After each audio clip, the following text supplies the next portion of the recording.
کچھ عرصہ قبل مصر میں کھودائی کے دوران کچھ غاریں دریافت ہوئی ہیں کہ جن کے اندر سونے کی کرسیاں تھیں اور انسانوں کی ہڈیاں ملی ہیں۔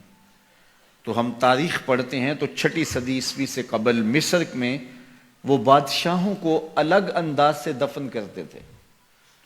عام قبروں میں عام لوگوں کی طرح بادشاہ دفن نہیں ہوتے تھے، بلکہ بڑا غار تلاش کرتے اور اس میں سونے کی مرصع کرسی رکھتے اور اس کی لاش کو وہاں رکھتے اور اناج اور کھانے پینے کی چیزیں وہاں رکھتے، اور ظلم یہ ہوتا کہ وہاں چند زندہ غلام بھی اس کی خدمت کے لیے وقف کرتے اور باہر سے دیوار چن دیتے، اور پھر جس طرح وہ گھٹ گھٹ کے مرتے، وہ ایک دردناک کہانی، اس کا تصور کر کے بندہ کانپ جاتا ہے۔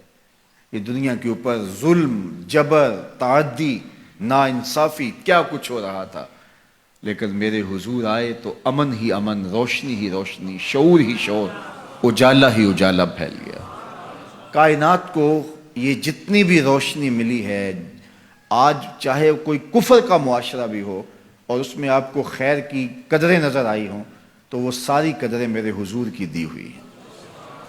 سید سلیم گیلانی نے تو قلم توڑ دیا، نہ خرد کی روشنی تھی نہ جنوں کی آگہی تھی، نہ خرد کی روشنی تھی نہ جنوں کی آگہی تھی، تیری رہبری سے پہلے یہ جہاں جہاں نہیں تھا، تیری رہبری سے پہلے یہ جہاں جہاں نہیں تھا، تیرے آستاں سے پہلے کوئی آستاں نہیں تھا، میں وہ زمین تھی جس کا کوئی آسمان نہیں تھا۔ تو زندگی کا سارا جمال اسی چوکھٹ سے نصیب ہوا۔ تو اس لیے ایک دن کا یا ایک شب کا محفل میلاد محدود نہیں رکھنا، بلکہ اپنی پوری زندگی پر محفل میلاد کو پھیلا لینا ہے۔ ہمارا رواں رواں شکرانہ ادا کرے، ہمارا طرز زندگی بتائے ہمیں حضور کے آنے کی خوشی ہے۔ اگر ان کے آنے کی مسرت ہے اور ان کے آنے کی خوشی ہے تو پھر ہمارا طرز زندگی کیوں نہیں بتاتا کہ ہم خوش ہیں؟ ان کا بتایا ہوا طریقہ، ان کا دیا ہوا نظام حیات ہماری زندگی کا روشن حوالہ ہے اور ہماری زندگی کا نور اور چراغ راہ ہے، تو پھر اس کی روشنی میں ہم جینا کیوں نہیں چاہتے، اس روشنی میں کیوں نہیں ہم چلنا چاہتے؟ تو صاحب میلاد سے محبت اور صاحب میلاد سے پیار اور شکرانے کا ایک انداز یہ ہے کہ آپ اپنی ساری زندگی ان کے نام لگا دیں۔ میرے استاد فرمایا کرتے تھے، اور یہ بات کوئی 1000 مرتبہ کہہ چکا ہوں، وہ فرمایا کرتے تھے یہ نہ ہو کہ لوگ تمہیں پوچھے تم کون ہوتے اور تمہیں بتانا پڑے ہم مسلمان ہوتے ہیں۔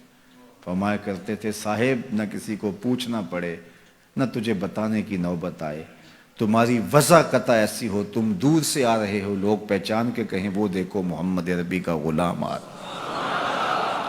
لوگوں کو پتہ ہو یہ حضور کا نوکر ہے۔ تمہارے سینے پہ حضور کے نام کا بیج لگا ہے اور تم دکان پہ بیٹھے ہو، لوگوں کو بے فکری ہونی چاہیے۔ اب اس سے 2 نمبر مال نہیں مل سکتا، یہ حضور کا عاشق ہے، کیونکہ اس کے سینے پہ حضور کے نام کا بیج لگا ہوا ہے۔ یہ کبھی بھی نہیں ہو سکتا جھوٹ بولے، یہ کبھی بھی نہیں ہو سکتا کم تولے، اس لیے کہ اس کے سینے پہ نام میرے حضور کا لکھا ہوا ہے۔ تو آپ کا عشق آپ کی صداقت کی دلیل بن جائے، آپ کا عشق آپ کے وعدہ پورا کرنے کی دلیل بن جائے۔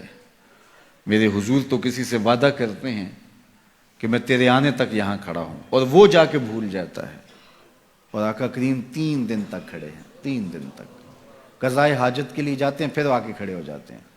3 دن کے بعد اچانک ایک دن وہ ادھر سے گزرا تو دیکھا حضور علیہ السلام کھڑے ہیں، سر پہ ہاتھ مارا، ہو یہ تو مجھ سے وعدہ کیا ہوا تھا۔ بڑا شرمندہ ہوا، آگے بڑھا تو اتنی صرف بات حضور نے کہی، تو نے مجھے مشقت میں ڈال دیا۔ غلطی اس کی ہے، حضور نے کہا میں کھڑا ہوں اور وہ جا کے بھول گیا۔ اور ہمارا ماجرا کیا ہوتا ہے کہ ہم کسی کو ٹائم دیا ہوا ہوتا ہے اور پھر خود ہی بچے کو کہہ دیتے ہیں کہ جا کے باہر بتا دے کہ ابو گھر پہ ہی نہیں ہے، اور میرے گھر کے اوپر جھنڈا حضور کے نام کا لگا ہے، پورے گھر پہ چراغاں حضور کے میلاد کا ہوا ہے، اور میں بہت بڑا عاشق رسول ہوں، نعرہ لگاؤں تو زمین کو پھاڑ دوں، آسمان کو چیر دوں، لیکن خود وعدہ کیا اور اندر سے بچے کو بھیج رہا ہوں کہ جاؤ کہو ابو گھر پہ نہیں ہے۔ تو صاحب میں عاشق رسول نہیں ہوتا، میں کوئی اور ہوتا ہوں۔ عشق وعدوں کی پابندی کا درس دیتا ہے تمہیں، تو ان کے طرز زندگی کو اختیار کرے، ان کے بتائے ہوئے طریقے کو اختیار کرے۔